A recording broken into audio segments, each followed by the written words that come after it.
मुँह बुझ बाड़े कौन आलू पकड़ चिट्टी मारिदेव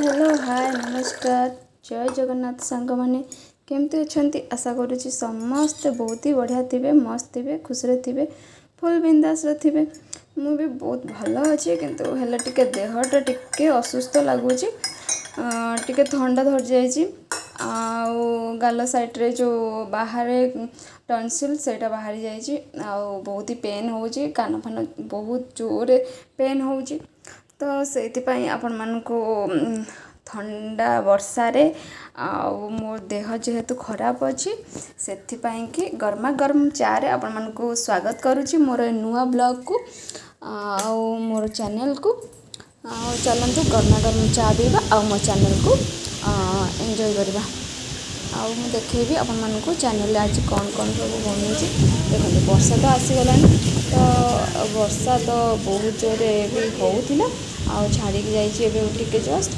पुणी भी हम पवन जोर बोची चलते कौन स्पेशल बनवा देखो पुओ बो बापा ये कौन कर बसा को एंजॉय कर बसिकी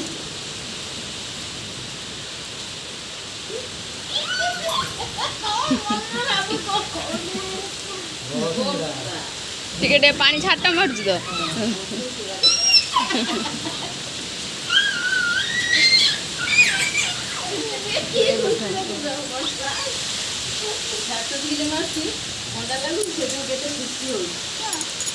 गरम होगा गरम छोट फोट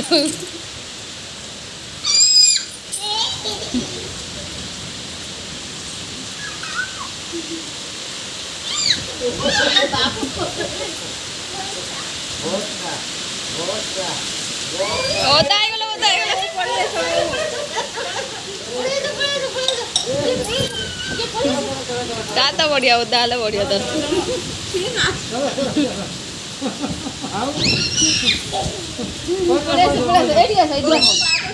से बोला बोला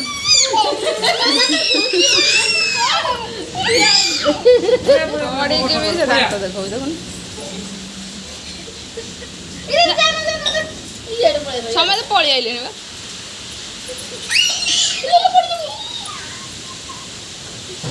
घर चल घर चल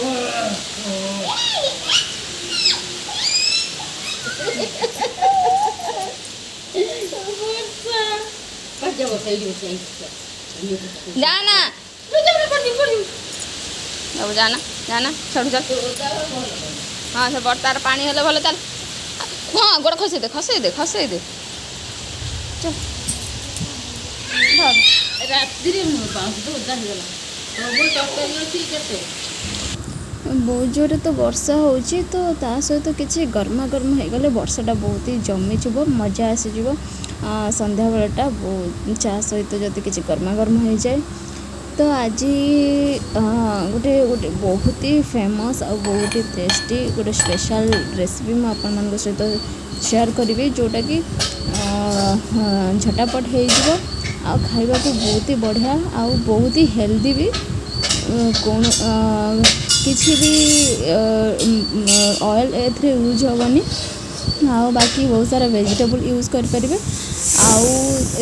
केवल गोटे जिनस कुक हम नाई तो बाकी सब कंचा आड हम जोटा कि बहुत ही हेल्दी हम तो चलतु आमर आज रेसिपी स्टार्ट करवा देखो ये मटर को बहुत ही भल भाव सीझे देखो केमती मटर सीझी जाइए माने चोपा टिके अच्छी आ मटर पूरा गोटा गोटा अच्छी जोटा कि बहुत ही बढ़िया भाव सीझी जाइए चोपा गोटे गोटे ऊपर को भासुची आधे गोटे छोट आलू को मुझे स्माश करके पकईदे ये देखते पकईदे अदा आ कंचा लका छेचा मुझे तो आपण मानक आगु देखे देछि मु को पनीपरिया यूज करी देखते पकईदेली कटा आलू आउ धनिया पत्र एबे देदेवा से कटा टमाटो आपण मैंने ए गाजर भी ऐड करें हिसाब से आप वेजिटेबल ऐड करूँ ये मुझे काकुड़ी देदेछि आउ देदेछि बीट लुण टिके भजा जीरा गुंड आउ टिके लंका गुंड एगुड़ा मुझे सांगे सांगे भाजिकी बनई जोटा कि बहुत ही बढ़िया फ्लेवर दब आपण मैंने सांगे सांगे भाजिकी ऐड करूँ ना तो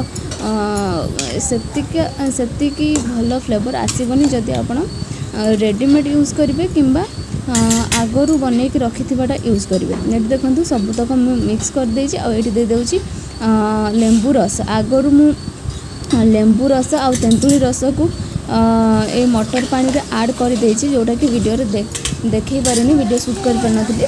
ଆଉ ଏଠି ଦେଖନ୍ତୁ ଟିକେ ଗାର୍ନିସିଂ ପାଇଁ ଏଠି ନେଇଯାଇଛି ପୁଦିନା ପତ୍ର, ଟିକେ ତା ଉପରେ ସଜେଇ ଦେଇଛି। ଆଉ ଏବେ ଦେଖନ୍ତୁ ଆମର ରେଡ଼ି ହେଇଗଲା ଗରମା ଗରମ ମଟର ପାଣି, ମଟର ସୁପ୍ ଯାହା ବି କହିପାରିବେ। ତ ସନ୍ଧ୍ୟାବେଳେ ଏମିତି ବନାନ୍ତୁ ଆଉ ସନ୍ଧ୍ୟାବେଳକୁ ଏନ୍ଜୟ କରନ୍ତୁ। ଦେଖନ୍ତୁ ଏଠି ବହୁତ ସର୍ଭ କରିଦେଉଛି, ସମସ୍ତଙ୍କ ପାଇଁ ବାଢ଼ି ଦେଉଛି। ଆମେ ତ ଖାଇ ପିଇକି ବହୁତ ହି ଏନ୍ଜୟ କଲୁ, ବହୁତ ମଜା ଆସିଗଲା ଏଇଟା ଖାଇକି। ମୁଁ ପ୍ରଥମ ଥର ପାଇଁ ବନେଇଲି, ଆଗରୁ ଝାଲ ମୁଢ଼ି ବନାଉଥିଲି ମଟରରେ, ବାକି ଏଇଟା ଖାଇଲା ପରେ ଝାଲ ମୁଢ଼ିକୁ ବି ଏଇଟା ବହୁତ ଭାରି ପଡ଼ିଲା। ତ ସମସ୍ତଙ୍କୁ ଘରେ ଏଇଟା ପସନ୍ଦ ଆସିଲା, ଛୋଟଠାରୁ ବଡ଼ ପର୍ଯ୍ୟନ୍ତ ସମସ୍ତଙ୍କୁ। ମୁଁ ଯେତେବେଳେ ସବୁ ଭେଜିଟେବୁଲ୍ ଆଡ଼୍ କରିଥିଲି ସେତେବେଳେ ପିଆଜ ଆଡ଼୍ କରିନଥିଲି, କାହିଁକିନା ଭାଉଜ କଞ୍ଚା ପିଆଜ ଖାଆନ୍ତିନି, ସେଥିପାଇଁ ମୁଁ ପିଆଜ ଆଡ଼୍ କରିନଥିଲି। ଏଇଠି ଆମେ ଆଡ଼୍ କରିଦେବୁ କଞ୍ଚା ପିଆଜ ଆଉ ବାକି ଥିବା ଟମାଟୋ, କାକୁଡ଼ି, କାହିଁକିନା କାକୁଡ଼ି ସେତେବେଳେ ଦେଇଥିଲେ ଏଇ ମଟର ପାଣିଟା ବହୁତ ହି ଗରମ ଥିଲା, ତ କାକୁଡ଼ି ସିଝି ଯାଇଥାନ୍ତା, ତ ସିଝା ଲାଗିଥାନ୍ତା, ଯେଉଁଟାକି ଭଲ ଲାଗେନି ଖାଇବା ପାଇଁ। ସେଥିପାଇଁ ଆମେ ଏଠି ପଛରେ ଆଡ଼୍ କରିଦେଇଛୁ। ଆଉ ଆମର ତ ସନ୍ଧ୍ୟାବେଳ ବହୁତ ହି ବଢ଼ିଆ କଟିଗଲା, ଆକୁ ଖାଇକି ପୁରା ମଜା ଆସିଗଲା, ଘରେ ସମସ୍ତେ ଖୁସି ହେଇଗଲେ। ଆପଣମାନେ ଥରେ ଖାଆନ୍ତୁ ଆଉ ଘରେ ସମସ୍ତଙ୍କୁ ଖୁଆନ୍ତୁ। ଆଉ କେମିତି ଲାଗିଲା ମୋତେ କମେଣ୍ଟ ଦ୍ୱାରା ଜଣାଇବେ। ଯଦି ଆଜିର ଭିଡ଼ିଓଟି ଆପଣମାନଙ୍କୁ ଭଲ ଲାଗିଥିବ ଗୋଟେ ଲାଇକ୍, ସେୟାର ଆଉ କମେଣ୍ଟ କରିବେ। କମେଣ୍ଟ ଦ୍ୱାରା ଜଣାଇବେ ମୋର ଭିଡ଼ିଓ କେମିତି ଲାଗୁଛି। ତ ଆଉ ଯଦି ମୋ ଚ୍ୟାନେଲ୍ ନୂଆ ଥିବେ ନା, ତ ସବସ୍କ୍ରାଇବ୍ କରିବାକୁ ଜମା ବି ଭୁଲିବେନି। ସବସ୍କ୍ରାଇବ୍ କରିବା ପାଇଁ ପଇସା ପଡ଼ୁନି କିମ୍ବା ଲାଇକ୍, ସେୟାର, କମେଣ୍ଟ କରିବା ପାଇଁ ବି ପଇସା ପଡ଼ୁନି। ତ ନିଶ୍ଚିନ୍ତ ଭାବରେ କରିବେ, କାହିଁକିନା ବହୁତ ହି ପରିଶ୍ରମ କରିକି ଭିଡ଼ିଓ ଗୁଡ଼ା ବନା ହେଉଛି। ଆପଣମାନଙ୍କର ଗୋଟେ ଲାଇକ୍ କିମ୍ବା ଗୋଟେ ସବସ୍କ୍ରାଇବ୍, କମେଣ୍ଟ ବହୁତ ହି ମୋଟିଭେସନ୍ ଦିଏ ଭିଡ଼ିଓ ବନେଇବା ପାଇଁକି। ତ ରହୁଛି, ଆଗକୁ ବହୁତ ହି ବଢ଼ିଆ ଭିଡ଼ିଓ ବନେଇବି ଆପଣମାନଙ୍କ ପାଇଁକି। ଆଉ ଆଜିର ଭିଡ଼ିଓକୁ ମୁଁ ଏଇଠି ରଖୁଛି, ଦେଖା ହେବ ଗୋଟେ ନୂଆ ଫ୍ରେଶ୍ ବ୍ଲଗ୍ରେ। ରହୁଛି, ଜୟ ଜଗନ୍ନାଥ।